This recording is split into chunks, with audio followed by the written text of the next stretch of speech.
ভারতের রাজনীতিতে হিন্দু কার্ড বলে একটা কথা প্রচলিত আছে। বিজেপি এই কার্ডটা খেলে, নানা সময় খেলে, যেহেতু তার রাজনীতি হিন্দুত্ববাদী রাজনীতি। সুতরাং জনগণের ওয়েলফেয়ার কি করছি না করছি তার চাইতে তার এই আইডেন্টিটি উস্কে দেওয়া রাজনীতি প্রধান। সম্প্রতি ভারতের অভ্যন্তরীণ রাজনীতি দু একটা বিষয় দেখে এবং তার সাথে বাংলাদেশে হিন্দু সম্প্রদায়ের মানুষ যা করছেন তা দিয়ে আমরা মেলাতে পারবো ভারত তার অভ্যন্তরীণ রাজনীতির হিন্দু কার্ড বাংলাদেশে খুব জোরে সোরে খেলতে চলছে এবং তাদের একটা ম্যাসিভ পরিকল্পনা আছে বলে মনে করি। এবং আমি ভুল হলে আমি খুব খুশি হব বাংলাদেশের হিন্দু সম্প্রদায়ের মানুষ বিজেপি দ্বারা ব্যবহৃত হচ্ছেন এই সন্দেহ যৌক্তিকভাবে আসতে পারে। আমি নিশ্চিতভাবে বলছি না। আমি আসবো কেন আমি এটা মনে করছি, আগে ভারতের দুটো ঘটনা একটু দেখতে চাই। ভারতে সম্প্রতি কয়েকটা বিধানসভা নির্বাচন হয়েছে। আমি আপনাদের দৃষ্টি আকর্ষণ করতে চাই ঝাড়খণ্ডের বিধানসভা নির্বাচনে।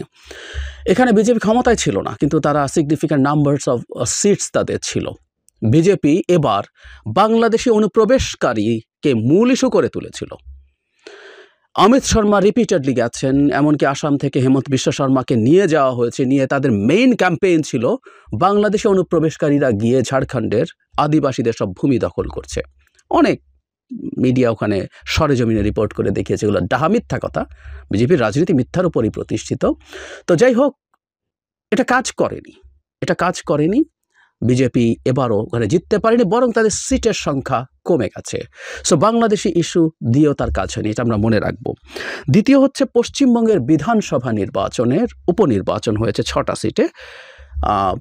এর মধ্যে বিজেপির দখলে থাকা একটা সিটও তৃণমূল কংগ্রেস জিতে নিয়েছে। এটা খুব গুরুত্বপূর্ণ, কারণ হলো 26 সালে, বছর দেড়েক পর 26 সালে পশ্চিমবঙ্গের বিধানসভা নির্বাচন হবে। এই একটা বিধানসভা নির্বাচনই আসলে বিজেপির খুবই পাখির চোখ করেছে দীর্ঘদিন থেকে। গত নির্বাচনের কথা আমাদের নিশ্চয়ই মনে আছে।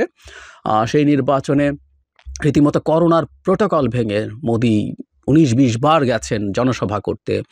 তারপরে তাদের দুই পোস্টার বয় অমিত শাহ এবং যোগী আদিত্যনাথ, উত্তরপ্রদেশের মুখ্যমন্ত্রী, জাস্ট পড়েছিলেন সেখানে, কিন্তু না, শেষ পর্যন্ত তিনি পরাজিত হয়েছিলেন খুব বাজেভাবে। তৃণমূল কংগ্রেস আগের চাইতেও ভালো করেছিল।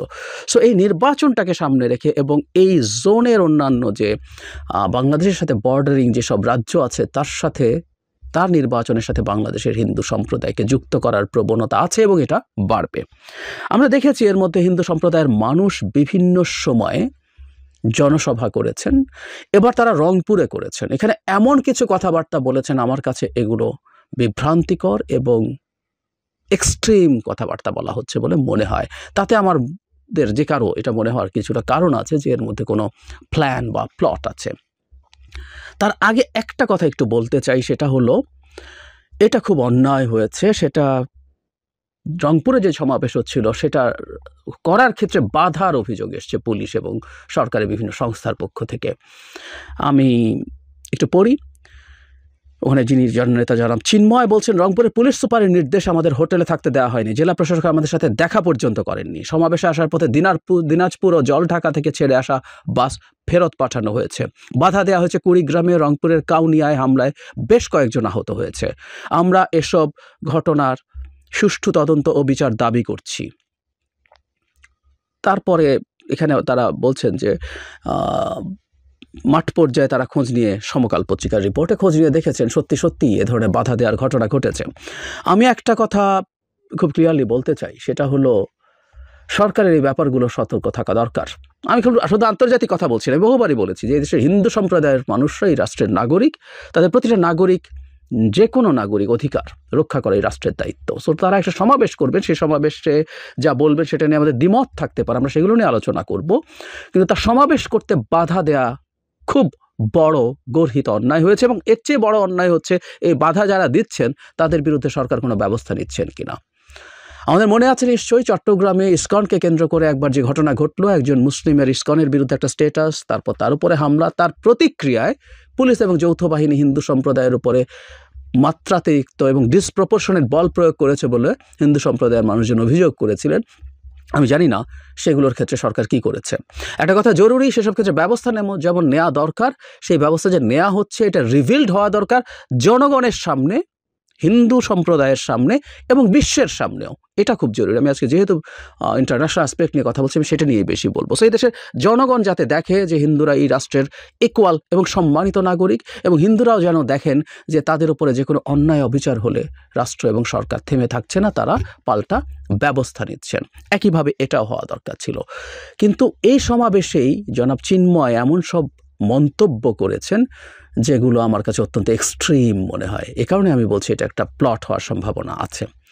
তিনি বলছেন, আমাদের সমাবেশটা ছিল হিন্দু নির্যাতন, নিপীড়ন, মঠ মন্দিরে হামলার প্রতিবাদ সহ 8 দাবি আদায়ে রংপুরে বিভাগীয় সমাবেশ হয়েছে। শুক্রবার বিকেলে রংপুরের মাহিগঞ্জ ডিগ্রি কলেজ মাঠে সমাবেশে সনাতনী জাগরণ মঞ্চের মুখপাত্র চিন্ময় কৃষ্ণ দাস ব্রহ্মচারী বলেছেন, দেশ থেকে হিন্দুদের উৎখাতের চেষ্টা হলে তার পরিণতি ভালো হবে না। দেখুন, উৎখাতের চেষ্টা হলে তার মানে উনি আশঙ্কা করছেন হিন্দুদের উৎখাতের চেষ্টা হচ্ছে বলে তিনি মনে করেন। তিনি বলেন, 5 আগস্টের পর অনেক কিছুর পরিবর্তন হয়েছে। পরীক্ষা ছাড়াই পাশ মিলেছে, আন্দোলনের মাধ্যমে অনেক বিষয়ে স্বীকৃতি মিললেও 3 মাসে সনাতনীদের কোনো বিষয়ের সমাধান হয়নি। এক্সিজারেটেড কথা এবং ডিসইনফরমেশন। এখনও বাড়িঘর লুট ও হিন্দুদের চাকরি হারাতে হচ্ছে। মনে রাখবেন, যত নিপীড়ন আসবে সনাতনীরা তত ঐক্যবদ্ধ হবে। হামলার অভিযোগের যেটা আমি আগেই পড়ে শোনাম, তারপর তিনি বলছেন, আমরা এসব প্রশ্রয় দিলে বাংলাদেশ হবে ইরাক, লিবিয়া ও সিরিয়ার মতো। কোনো সরকার স্থায়ী ক্ষমতায় থাকতে পারবে না।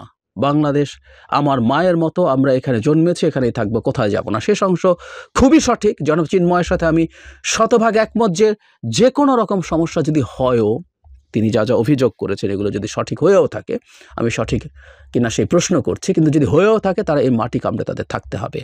এটা তাদের দেশ, আমাদের যেমন দেশ, এটা তাদের দেশ। এটা ছেড়ে তারা কোথাও যাবেন না, আমরাও চাই না, আমরাও তাদেরকে যেতে দেব না। আমরা তাদের অধিকারের পক্ষে কথা বলবো।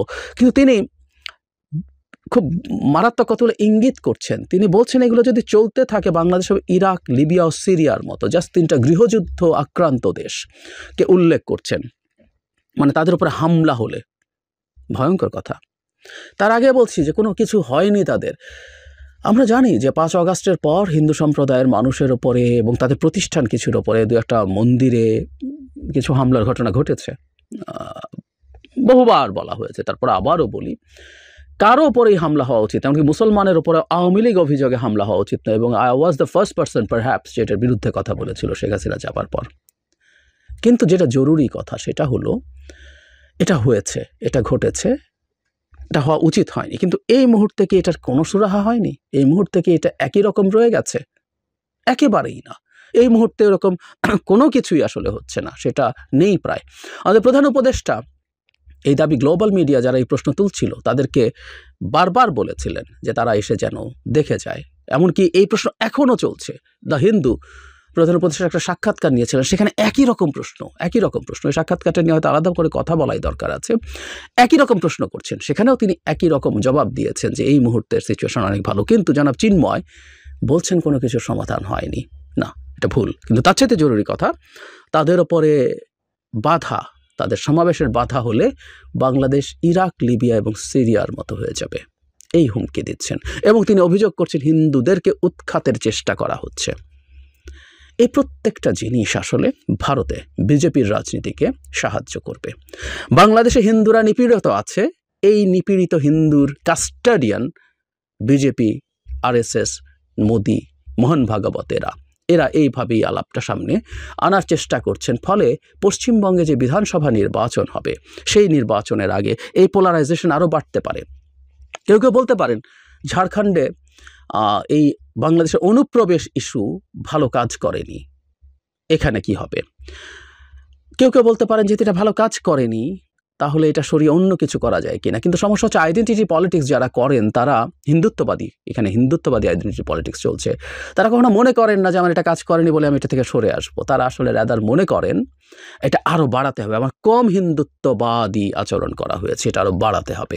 ফলে সামনের দিনগুলোতে বাংলাদেশে পশ্চিমবঙ্গের লাগোয়া সবচেয়ে বেশি বর্ডার আমাদের পশ্চিমবঙ্গের সাথে, সেখানে হিন্দুদের উপরে অত্যাচার হচ্ছে, অন্যায় হচ্ছে, নিপীড়ন হচ্ছে, তাদেরকে উৎখাতের চেষ্টা হচ্ছে, তাদের গণতান্ত্রিক অধিকারে বাধা দেওয়া হচ্ছে, তাদের উপরে হামলা হচ্ছে, মামলা হচ্ছে, তাদেরকে চাকরিচ্যুত করা হচ্ছে। এরকম যত অভিযোগ বাংলাদেশের হিন্দুদের পক্ষ থেকে এক্সিজারেটেড হয়ে আসবে, অনেকগুলো ডিসইনফরমেশন হিসাবে আসবে, সেগুলো পশ্চিমবঙ্গে বিজেপিকে সাহায্য করতে পারে বলে বিজেপি মনে করে। করবে কিনা ইজ এ ডিফারেন্ট ডিসকাশন। গতবারও বিধানসভায় তারা খুব বেশি পেরেছিল তা না, সেই জিনিসটা তারা করবে এবং বাংলাদেশে এগুলো ঘটা প্রত্যেকটা তথ্য নিয়ে আবার ভারত তার মিডিয়াতে শুধু না তাদের সরকারিভাবেও তারা এগুলো প্রোপাগেট করার চেষ্টা করবে।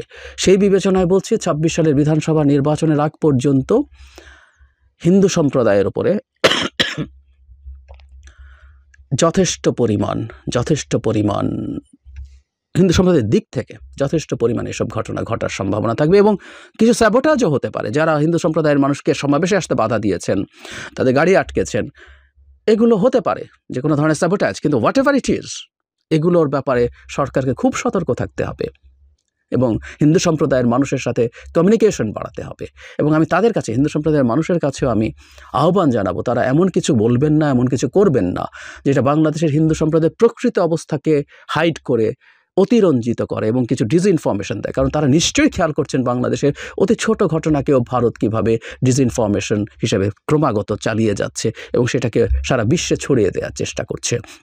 দিনের শেষে জনাব চিন্ময়ের সাথে আমি একমত, তাদেরকে তো এই দেশেই থাকতে হবে। সুতরাং তাদের সাথে অন্য সম্প্রদায়গুলোর, বিশেষ করে মুসলিম সম্প্রদায়ের কোনো দীর্ঘস্থায়ী সংকট তৈরি হোক, দীর্ঘস্থায়ী ভুল বোঝাবুঝি হোক, সেটা কারো জন্যই আসলে ভালো হবে না। They must remember that.